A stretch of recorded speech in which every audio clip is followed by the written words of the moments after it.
My dad, Larry Linton, the only true servant leader willing to stand in the arena and fight for your freedoms. Larry is a man of God, and he will move heaven and earth to protect the people in district.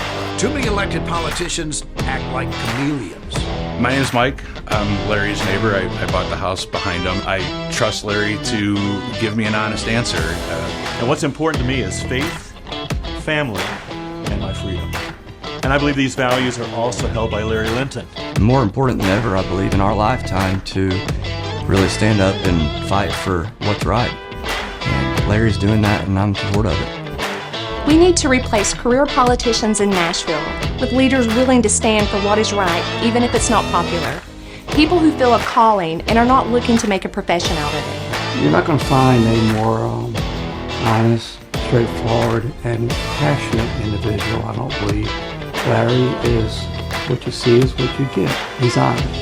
Listen, if you are looking for a true conservative who's passionate about the state of Tennessee, the people that live in it, and wanting to make a difference in a meaningful way, Larry's your guy.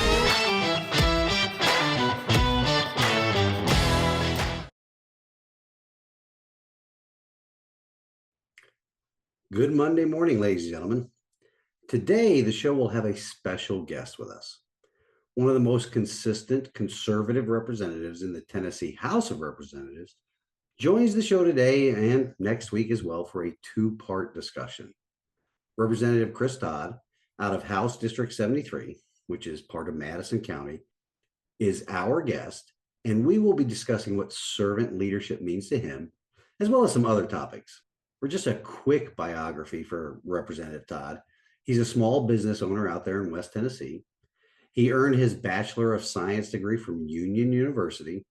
Also, he is a state certified hydrologic professional and received his international certification in erosion and sediment control. Representative Todd is married to his wonderful wife, Melissa, and they are the parents of 3 children. Representative Todd is one of the very few members of the General Assembly that I've reached out to for an appearance on the show so far, and that is because of his conservative credentials.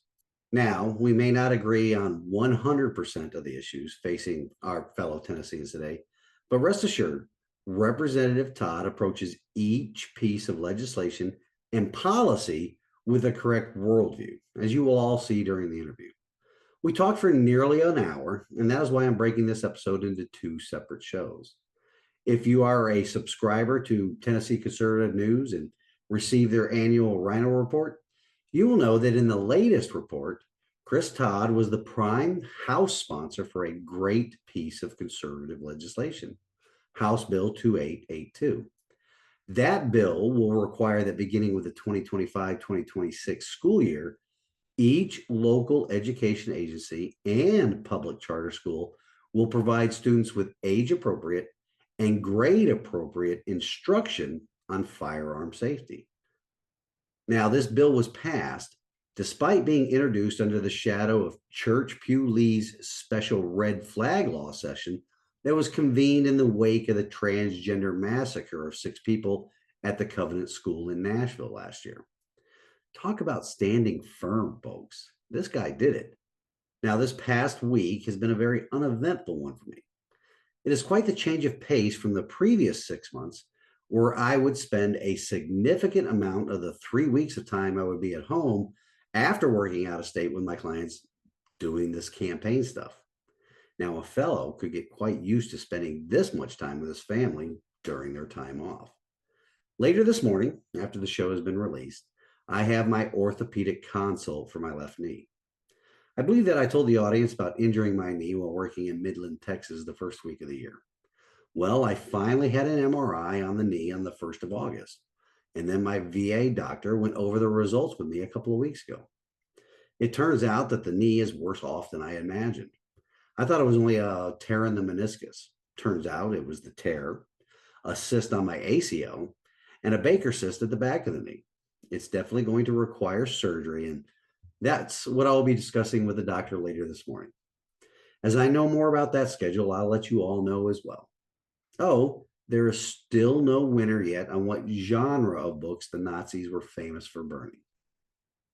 I did have to let one listener know what genre they were after several attempts at guessing by the listener, but that was probably due to the way I asked the question. So to clarify, I'm looking for the specific genre of books, not any individual authors or the ethnicity of the authors or the political leaning of the authors, nor am I referring to a political topic as the genre, just the genre.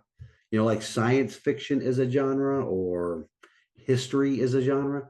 I'm looking for the genre of the books the Nazis are famous for burning. Now, with a recap complete, let's get on with this week's episode of the Liberty Leadership and Lies podcast, where Representative Chris Todd and I will discuss the topic of servant leadership. And we'll get into a couple other things.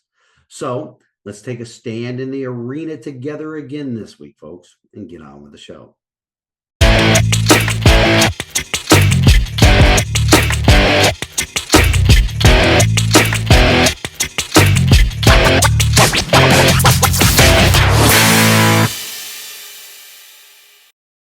Welcome to the Liberty, Leadership, and Lies podcast. On this show, we will discuss the assaults on our liberty by the very institution we the people created to secure our liberty.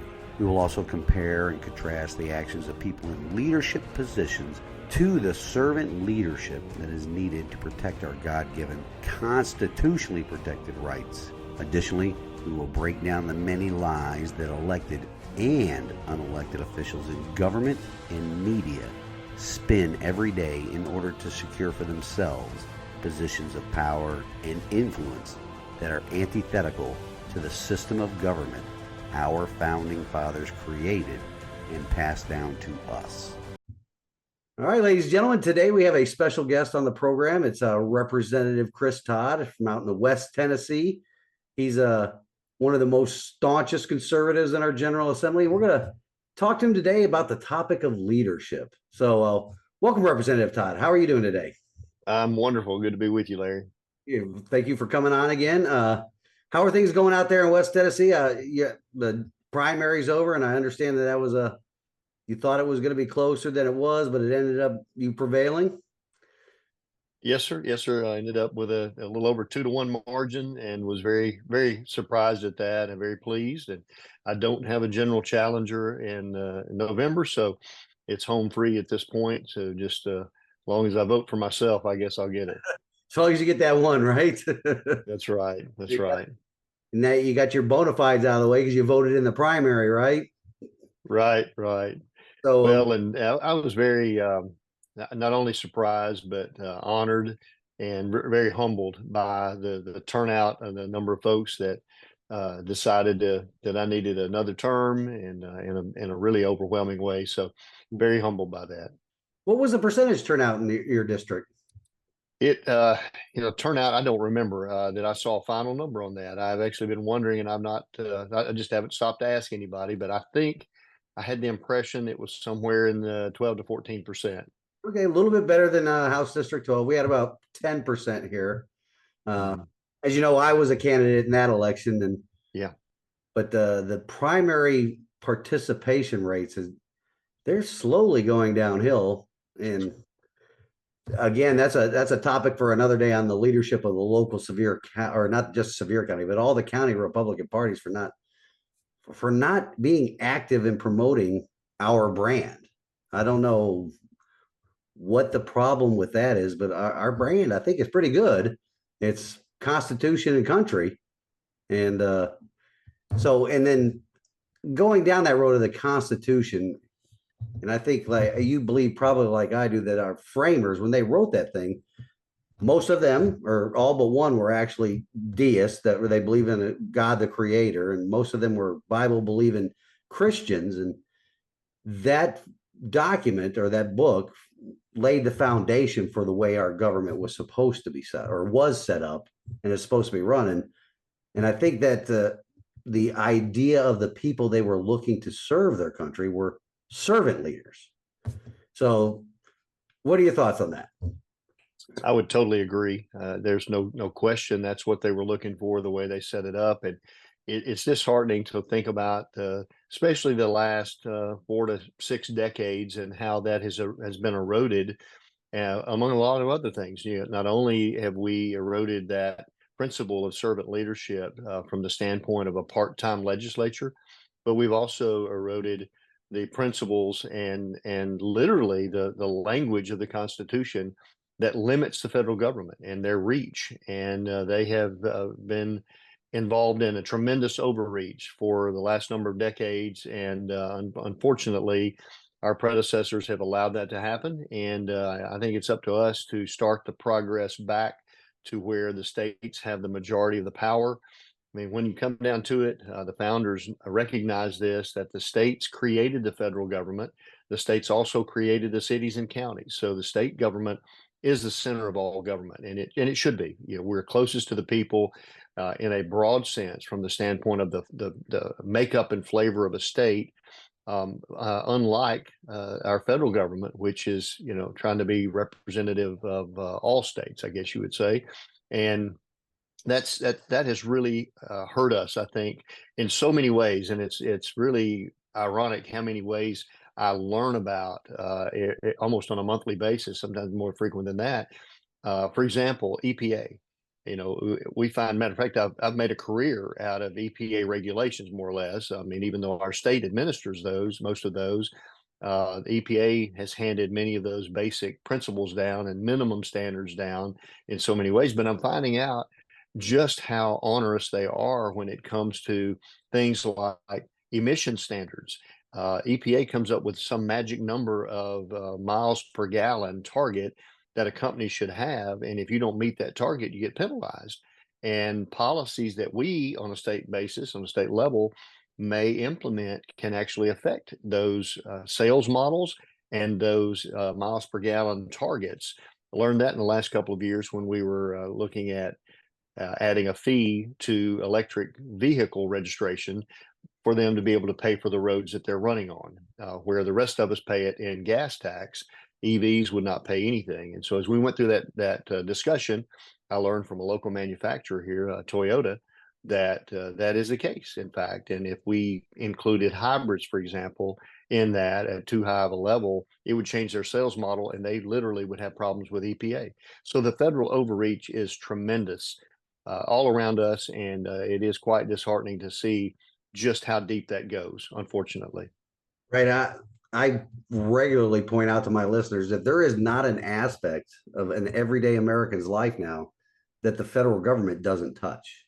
From turning on the light switch when you wake up in the morning to running the water, brushing your teeth, taking a shower, driving on the roads, working in an office or wherever you work, and then coming back home and eating dinner and going to bed. The federal government touches every part of that your American life now. And that was definitely not the design of the Constitution. With you talked about where the states, yeah, they created it. The federal government's not a party to the Constitution; it's a product of it.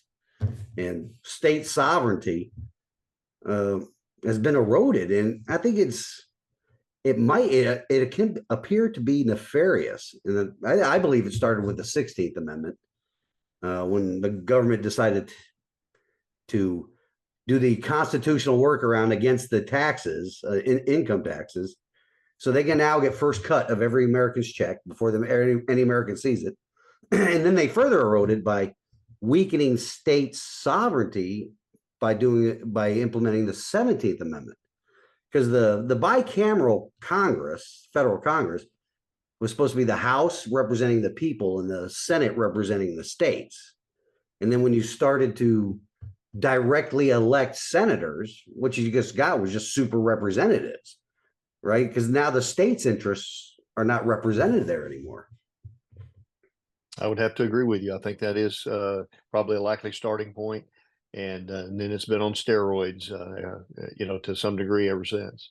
Right. And you could see you could track the participation rate in our elections started its decline right around the passage of those two amendments.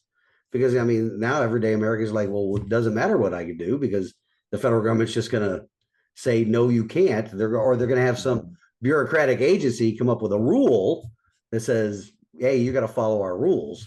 And Congress be damned, in other words. Right. So that was I think the Chevron deference, well, the recent Supreme Court decision is going to go a long way to fixing that. It will help. But I often tell my audience, though, if you live by the courts, you're going to die by the courts. And I think it was Justice Sotomayor a couple years ago admitted in a recording that the Supreme Court has taken on extra constitutional outside Article 3 authorities by declaring that they are the final arbiters of national, but they're not. They're only supposed to decide the cases in front of them, not have national implications. So, but anyways, I can go on and on and on. And I'm sure, being of the conservative mindset, we both believe in the limited government and the state sovereignty issues here. But and all of these things are related. You're exactly right. You can't almost get off topic because everything is so interrelated. Absolutely.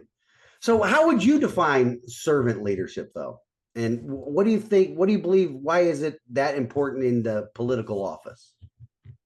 I think defining it, I would say, is where an individual decides to put at least a portion of their life kind of on hold, unfortunately, to serve something of a greater good, something bigger than themselves. And in this case, government, like in the legislature, for example, I think, and we have other folks doing that as well, commissioners and others that are appointees for a certain period of time to serve in different roles in our government. So they almost put their regular life on hold, at least a certain degree of it, while they do that job, that task for 2 years or 4 years or 8 years, whatever it might be. And they obviously through that, they're sacrificing a lot of things. Their families sacrifice a lot of things. There's a lot of time that you'll never get back.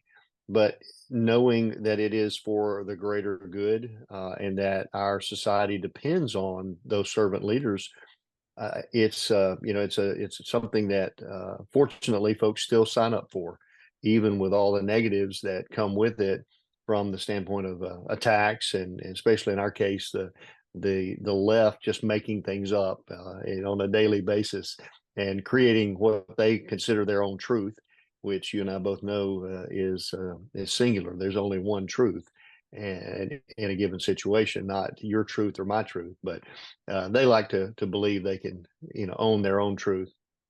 So I think that's probably one of the main things about servant leadership that I would recognize, and people do that for certain periods of time. I've known some representatives that literally served 2 years, and that was what they felt like they could contribute.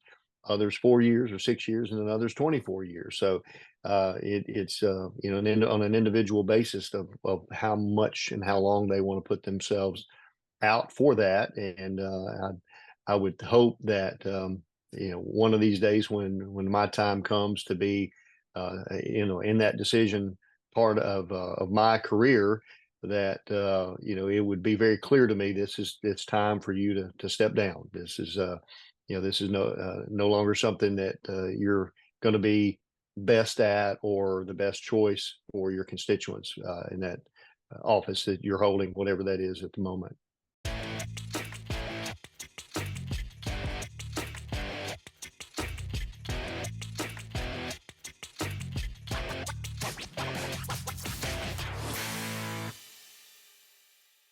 Well, hopefully it's not anytime soon, because there's a lot of commies that still need battling, and we need good conservative warriors up there to do that. We do. We certainly do, and folks of the right temperament. And if you're familiar with the legislature at all, you know how diverse and varied in talents and mindsets and experiences we are. And that was one of the neatest things that I discovered in getting elected 6 years ago, is that it's really a very unique mixture of people that would represent a community. And in our case, in the House, roughly 70,000 people. And we each bring different things, different flavors, different experiences, different sets of wisdom, I guess you might say, and life experiences that help in crafting everything we do, policies and certainly ultimately legislation. Right. I got to experience the same, when on my warships throughout my time in the Navy. You would get you got the whole macrocosm of the United States focused into a microcosm of different people, different cultures, different backgrounds, different experiences, all working towards one common goal. Mm-hmm. Yeah, that was a great time. And I understand that not serving in the General Assembly anymore. I made a promise to my wife if I lost this primary, I was not going to ever run again. It's a cost. There is a toll that goes on the family, especially. My wife is my biggest cheerleader, but Mm-hmm. doesn't want to go. I think she doesn't want to see me go through it anymore. It's nothing for her, but not me. But Yeah, anyway, I can see that, and it's a toll on her for sure. I know. I see it as well. so your wife's has she given you a time frame or a limit or no? That's good. Yeah. No, no, she hasn't. Folks ask her quite often or make comments to her in wanting to encourage me to a higher office. And my answer is always, I feel called to be in this position right now. That's where I feel called to be, and I don't see myself anywhere else but here. That doesn't mean that calling couldn't change in the future. I mean, 7, 8 years ago, I didn't see myself being called to this. So I'm never, I'm not going to secondhand or second guess God by any means and in what He may have planned. But I'm not planning anything. I know that, and so she will usually frequently say, "No, no, He is not seeking anything else. This is where He's supposed to be for this time right now that we know of." Yeah. What's that old joke? If you want to hear God laugh, tell him your plans. Oh yeah, yeah, exactly. Yeah. All right. So, can you give the audience an example of a time when you put the needs of your constituents, roughly 70,000 of them, above your own interests? Certainly. I think of a couple of different instances or situations, I guess, where I would have put my constituents in this legislative job over personal life. One of those, and it's not a specific instance because this happens very often, quite frankly, and that is when I put I have my own company. We have a little contracting company doing erosion control and grassing services. And so there are many days when I just literally don't do much or anything with that business because I'm called in a different direction to either be at a state park dedication like yesterday over in East Tennessee, another state park celebration today in my district this afternoon, like an economic development type meeting that I was in this morning. Gosh, and just anything and everything like that. Even just phone calls of talking to constituents or talking to government liaisons and folks like that to deal with a certain issue for a constituent. So I had almost all of those today, just in one day, and I got very little work of my paying job done. But sometimes that makes some late nights. You got to make up for that sometime, or you're out of business. So try to work it in when I can. The other instance, a much more specific instance, we had a bill. I can't remember if it was 2 years or 3 years ago that was improving our ethics laws. We had some issues with at least the public perception on a given topic.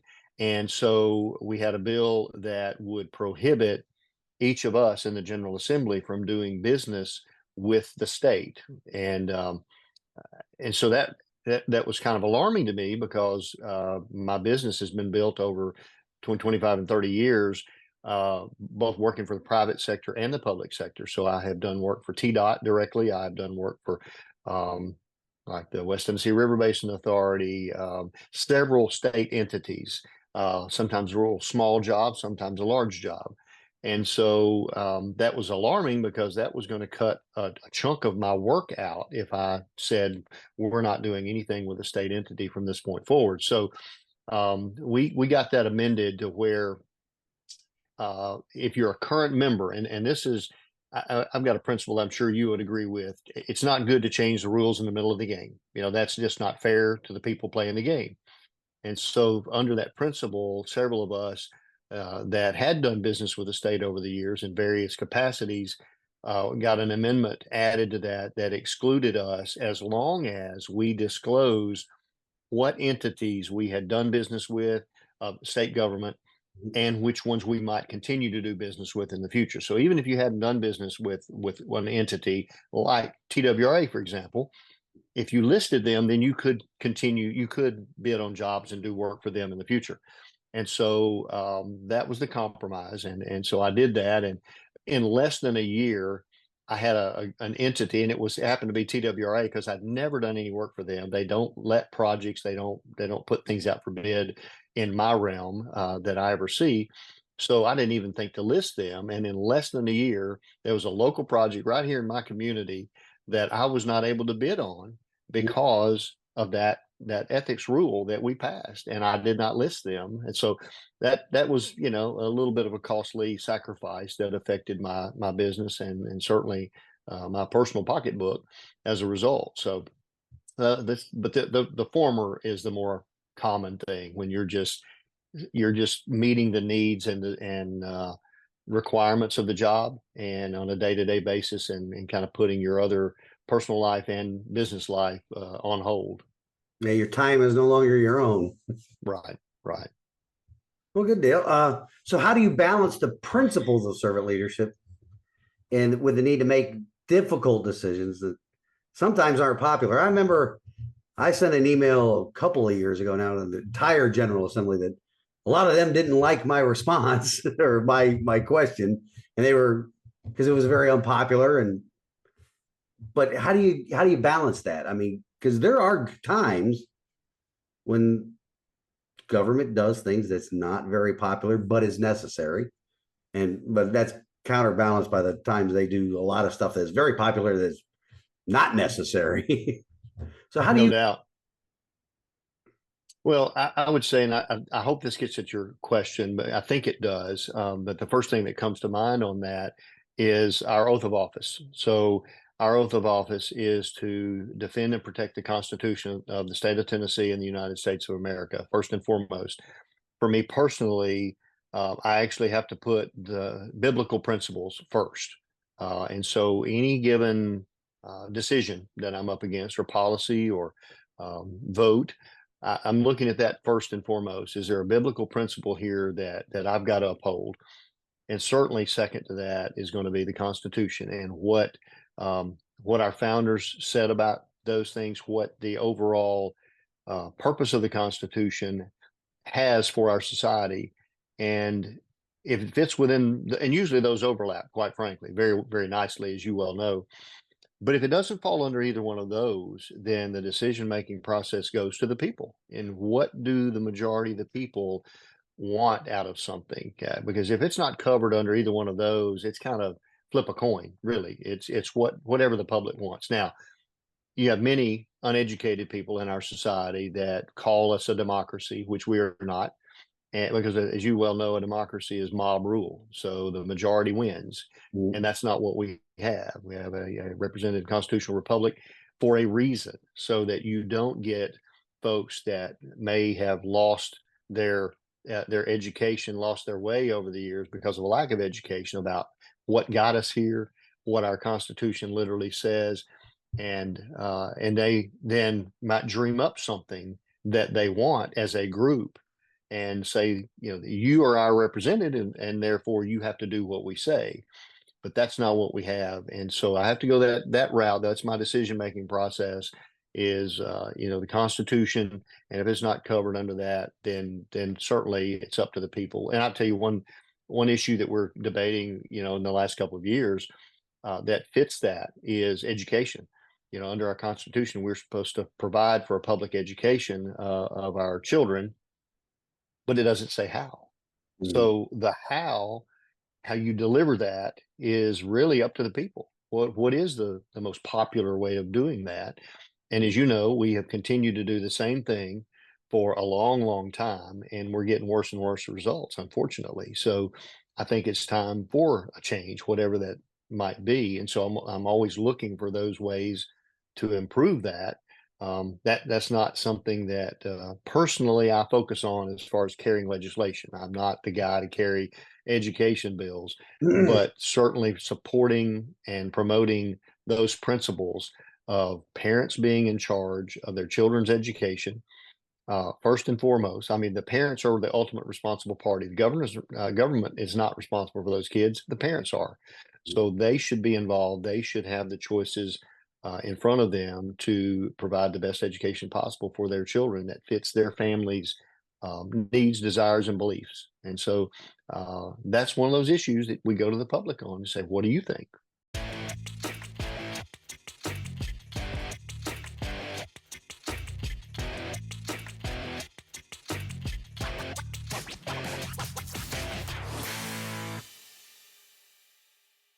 As always, folks, thank you for tuning in this week. I sincerely hope that you enjoyed part one of the discussion that Representative Todd and I had about servant leadership. Be sure and tune in next week for the conclusion. It is my desire to interview as many members of the General Assembly as possible who are willing to come on the show.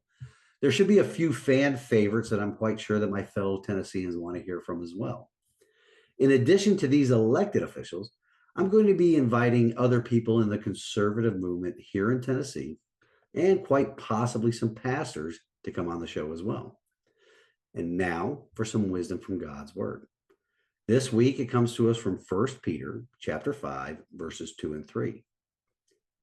Be shepherds of God's flock that is under your care, watching over them, not because you must, but because you are willing, as God wants you to be, not pursuing dishonest gain, but eager to serve, not lording it over those entrusted to you, but being examples to the flock.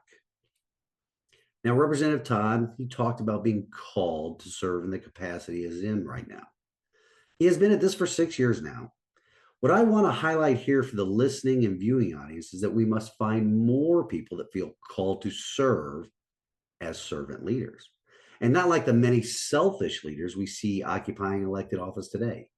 People that believe they deserve the seat because of who their parents or grandparents were, or because they have the right last name. Those people generally look to serve in elected office for all the wrong reasons. That includes the people we elect to serve on the Republican Party State Executive Committee. Because as that supposedly august body demonstrated with their 41-7 vote this past Saturday, they are either unwilling or too afraid to take a stand in defense of their own bylaws, which many of the listeners already knew, of course, by their inaction earlier this year when they failed to hold the Sevier County GOP chairman accountable for his violation of the bylaws. By the Tennessee GOP State Executive Committee allowing the primary election to stand, in which there was evidence of Democrat crossover voting, as well as non-bona fide voting, which ultimately decided who won that election, the message the SEC sent to the entire state is that Democrats are now able to determine who wins GOP primary elections around the state. The SEC failed to enforce their own bylaws once again, meaning they aren't bylaws meant to govern the party. They're just mere suggestions. They are feckless and spineless. They are definitely not servant leaders. Well, at least 41 of them are not, along with Chairman Scott Golden. We must do better, my fellow Tennesseans. So until next week, stand in the arena with me. Reveille, it's time to wake up.